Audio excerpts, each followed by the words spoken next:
자, 드디어 운동생리학 우리 기출문제 풀이 시간이 왔죠. 2015년 문제 풀어볼게요. 449쪽이에요. 449쪽에 20문제가 이제 제시되어 있는데요. 우리 이거 풀 때, 최소 몇 점 맞으면 되는 거죠? 최소 40점. 그리고 과목 전체 평균 60점이니까요. 다 맞으려고 그렇게 안 했으면 좋겠어요. 왜냐하면 그거 자체가 또 스트레스로 올 수 있잖아요. 다 맞으려고 안 했으면 좋겠고, 그 다음에 시험은 1년에 한 번밖에 없는 시험이라서 이 기회를 놓치면 또 1년이 필요하잖아요. 그러니까,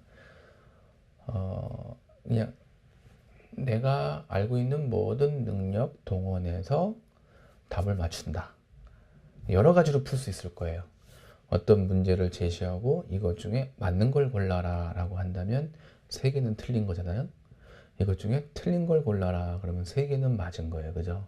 그러니까 어떨 때는 문제를 보지 않고 그냥 선택지, 답지만 봐서 세 개 하고 좀 뭔가가 좀 다른 것 같아?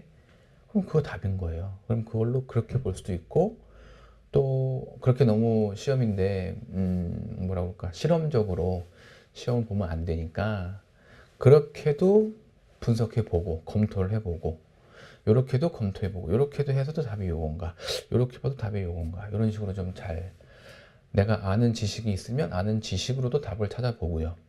이거 모르는 거야. 그러면 당황하지 말고 그냥 상식선에서 한번 찍어서도 풀어보고. 근데 찍는 게 진짜 그냥 우연찮게 1, 2, 3, 4 그냥 툭 찍는 이런 게 아니라 읽어보면 말이 되는 게 있고 안 되는 거 있고 이런 걸 좀 우리가 분간할 수 있는 경우가 있잖아요. 진짜 무슨 얘기인지 모르는 경우는 진짜 어쩔 수 없이 찍어야지 그때는. 근데 읽다 보면요, 이거 좀 이상한데 이런 게 있어요. 우리가 이제 뭐 한 뭐 18년, 20년, 뭐 혹은 뭐 그 이상, 이게 18세 이상은 볼 수 있는 시험이니까 그럴 수 있거든요. 자, 그런 모든 능력을 동원해서 우리가 풀어보도록 하겠습니다. 그리고 또 하나 뭐가 있냐면 문제가 20문제잖아요. 20문제인데 1번 문제가 좀 잘 모르겠어. 막 이렇게 혼돈돼. 근데 저쪽 18번, 19번에 가서 1번 문제에 대한 어떤 실마리, 힌트가 여기서 등장할 수도 있어요. 그러니까 이제 그런 경우 원래 출제하는 사람이 엄격하게 트레이닝 받았다고 하면 그런 것들 다 미리 방지하겠죠. 근데 지금 봤을 때 2015년, 16년, 17년 쭉 보면 이제 갈수록 문제가 좀 트레이닝이 좋게 나오는 경우도 있긴 한데 예전 문제일수록 그런 게 좀 많이 강하거든요. 그러니까 모든 능력을 동원해서 제가 말한 모든 애는 이렇게 여러 가지 경우를 다 포함하는 거예요. 여러분이 득점할 수 있는 그런 한번 시도 해봤으면 좋겠습니다. 여러분에게 20분 시간 드릴게요. 지금부터 시작. 네, 20분이 지났어요. 어떻게 좀 잘 됐나 모르겠네요. 그래 한번 볼까요? 1번 인체 운동에 관한 다음 설명에서 괄호 안에 들어갈 단어를 올바른 순서대로 짝 지어 놓은 것은 화학적, 기계적, 화학적, 물리적, 전기적, 물리적. 이런 거네요. 근데 우리 지금 뭐 전기 이런 얘기 안 하잖아요. 그러니까 아마 답지만 봤을 때 3, 4번은 제껴질 것 같고요. 그러니까 다라는 화학, 기계, 화학이냐 이런 얘기 것 같아요. 그죠? 어떤 에너지를 어떤 에너지로 바뀌는 거냐? 우리는 화학적 에너지를 물리적 에너지 혹은 기계적 에너지로 바꾸는 걸 얘기하고 있죠. 그리고 그 뒤에도 전환시키는 생체 에너지 과정은 연속적인 화학작용에 의해 조절된다라고 하면서 화학작용이라는 거를 이미 또 보여주고 있네요. 힌트로. 고맙죠. 이렇게. 그래서 1번에 가, 2번 체중이 80kg인 사람이 분당 10m로 10분간 조깅했을 때 운동 소비 칼로리는 대략 얼마인가? 이거 우리 다루지 않았죠. 1매트. 매트를 우리가 다루지 않아서 이거 여러분이 어떻게 풀어야 될까요? 자, 이제 아는 거 없어요. 아는 건 없고, 잘은 모르지만, 분당 10m, 분당 10m로 해서 10분간 했으니까, 이거는 곱해줘야겠죠? 그죠? 그래서 이거는 이제, 뭐, 이건 이제 여러분 입장이에요. 여러분 입장에서, 이거 모를 거예요. 모를 거니까 찍어야 돼. 130이나 140, 150, 160. 순서도 1, 3, 1, 13, 14, 15, 16 이렇게 나왔어요. 자, 숫자는 몸무게가 80kg인 사람이 분당 1m로 10분 동안 했대요. 10분 동안. 이거는요. 이 매트라는 개념이 여러분 모르니까 이거 찍어야 되는데 분당 10m라고 했는데 10분간 운동했으니까 이거 뒤에 곱해줘야겠죠. 그럼 이거 100이죠, 100. 그런데 체중이 80kg라는 거였어. 우리가 체중이 나오면 보통 이 분당, 이 매트라고 하는 거는 1kg이 이런 뜻인데, 본능적으로 이거 곱하면 될 거예요. 그러니까 8 곱하기 80kg 곱하기 10m 곱하기 10분. 그런데 이건 뭐냐 하면, 60분이란 말이 있으니까, 이제 60이라고 하는 단위 시간으로 또 나눠주는 거죠. 60분이니까 1시간은 60분이고. 그럼 이렇게 계산하면 130 얼마 나올 거예요. 근데 우리 깔끔하게 이거 모르니까 그냥 틀리죠. 이거 뭐 어쩌겠어요. 다만 이제 여러분이 찍을 때 4분의 1의 운이 있길 바랍니다. 이거는 뭐 다루지 않으면 뭐라 그럴까, 공부를 하지 않았으면 이건 맞출 수 없는 그런 문제가 될 것 같아요. 이 매트라고 하는 거에 대해서 좀 설명을 좀 하자면 뭐라 그럴까요? 우리가 무게, 옛날에 역학에서 무게와 질량 했던 거 기억나세요? 무게와 질량. 그때 질량하고 무게는 서로 똑같은 개념인데 뭐가 붙냐 하면 무게에는 질량 곱하기 9.8 m/s라고 하는 중력 가속도가 작용이 됐잖아요. 그래서 이 매트라는 개념이 단위 시간에 단위 무게의 어떤 뭐 중력 가속도 9.8 m/s 같은 그런 개념이에요. 그래서 여기서 이제 운동 소비 칼로리니까 칼로리는 체중에 비례하겠죠. 체중에 반비례하거나 혹은 칼로리에 영향을 미치는 건 체중이잖아요. 그래서 운동 소비 칼로리를 우리가 구할 때는 어떻게 구하냐면 먼저 몸무게, 그 다음에 운동 시간, 그 다음에 9.8 m/s 같은 그런 거, 그거를 우리가 운동 단위, 매트라고 한단 말이에요. 그러니까 매트 앞에 붙어 있는 숫자, 매트 곱하기 무게 곱하기 시간, 이걸 곱해서. 그런데 이 매트라고 하는 것은 운동 소비 칼로리는 그 1시간을 기준으로 하기 때문에 60으로 나누어져야 돼요. 몸무게 80, 그리고 10분 동안 했으니까 곱하고요. 그 다음에 분당 10m였으니까 또 곱해야 돼요. 근데 이것은 전체적으로 1시간이 단위예요. 그러니까 60으로 나누죠. 그럼 이렇게 나누면 대충 한 130, 그죠? 맞나요? 80, 800, 800 나누기 60 하면은 약 130, 33 나오겠네요. 그죠? 그러니까 여기서는 130 대략 얼마라고 물었으니까 가라고 답해야 돼요? 나라고 답해야 돼요? 근데 여기 정답은 이제 이건 기출문제니까 기출문제에 대한 정답은 나라고 얘기했네요. 나라고. 근데 133점 얼마인데 그럼 오히려 더 가가 더 가까운 거 아닐까요? 근데 뭐 그거보다 작게 얘기하면 안 되는 건가요? 하여튼 계산을 하면 133점 얼마가 나오고요. 여기 이제 그 문체부에서 답으로 제시한 거는 140으로 제시했는데 별로 그렇게 동의할 수 없을 것 같아요. 저 같은 경우는, 저라면. 그래서 저는 이거 이의제기를 하겠죠. 이의제기를 해서 130이 더 가까운데 130으로 얘기되는 거 아니냐, 뭐 이렇게 얘기할 것 같아요. 하여튼 지난 거라서 뭐 그때 또 어떻게 되는지 모르겠네요. 그래서 그렇게 푸시면 됩니다. 자, 3번 부신 수질에서 분비되는 호르몬의 약 80%를 차지하는 것은 에피네프린이게 되겠습니다. 자, 에피네프린 맞고요. 그리고 요거를 합해서 뭐라고 하냐면 카테콜라민이라고 하죠. 4번 인체 운동에 따른 신체 적응에 대한 설명으로 바른 것은 뭐냐 이런 얘기죠. 단련자, 비단련자 이렇게 나왔는데 단련자는 많이 한 사람, 비단련자는 안 한 사람 했을 때 최대 심박출량이 높게 나타난다. 그렇죠. 그 다음에 단련자는 동일 조건에서 심박수가 낮게 나타나겠죠. 낮게. 그리고 단련자는 안정시, 평상시에 심박수가 낮게 나타날 거고요.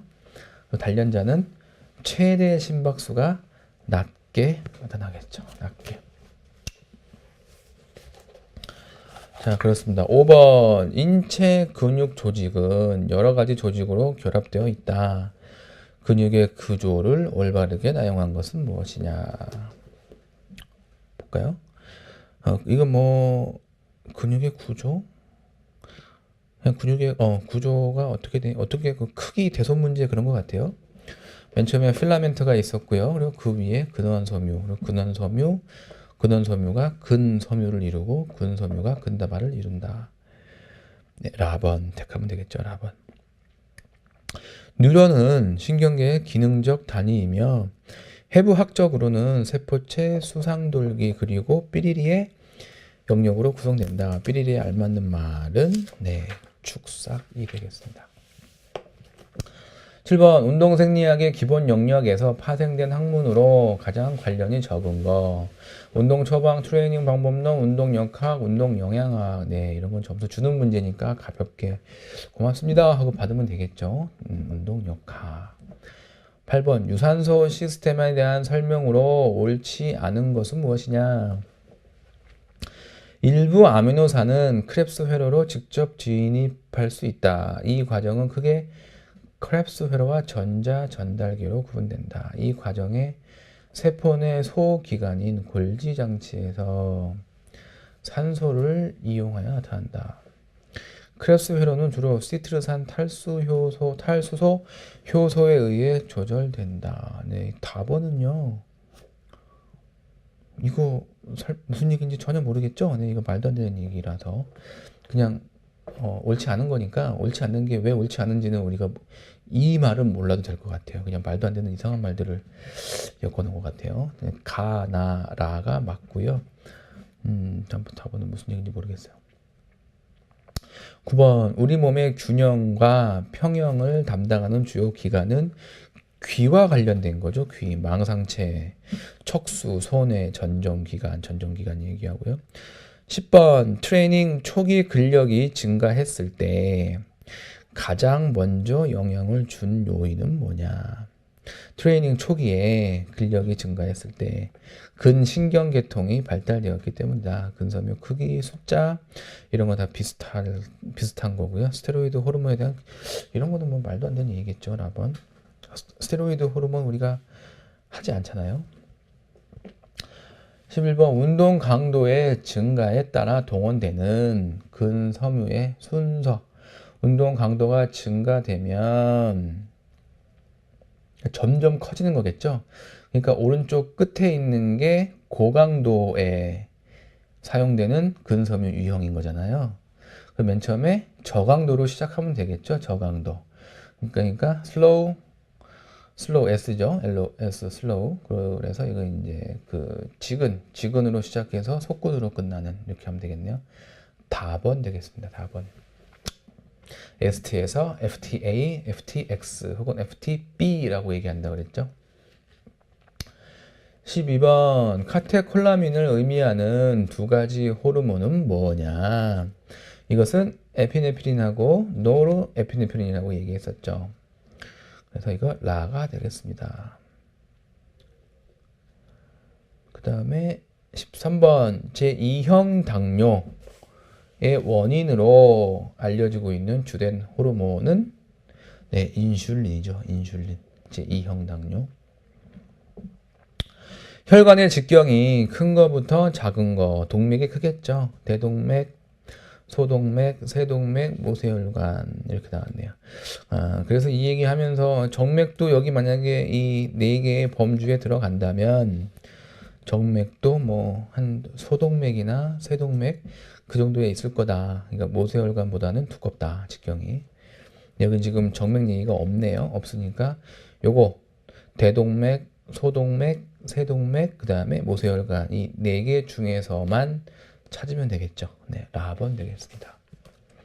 호흡계통의 이동 경로를 순서대로 바르게 연결한 것은 기도, 헛박가리, 가슴우리 이렇게 하면 되겠죠. 네, 4번. 16번 장기간 신체 활동을 고온에서 행할 경우 얻게 되는 열 수능은 뭐냐? 발한 시점, 땀나는 시점이 점점 땡겨지겠죠. 왜냐하면 주변 환경이 더우니까. 자, 발한율, 땀나는 비율이 증가되겠죠. 그러니까. 그 다음에 피부 및 피하 혈관이 수축되기보다 그 땀나야 되니까 팽창되겠죠. 그 다음에 혈장량이 증가됩니다. 17번 고지대 환경에서 고지대라고 한다는 것은 기압이 낮다는 얘기죠.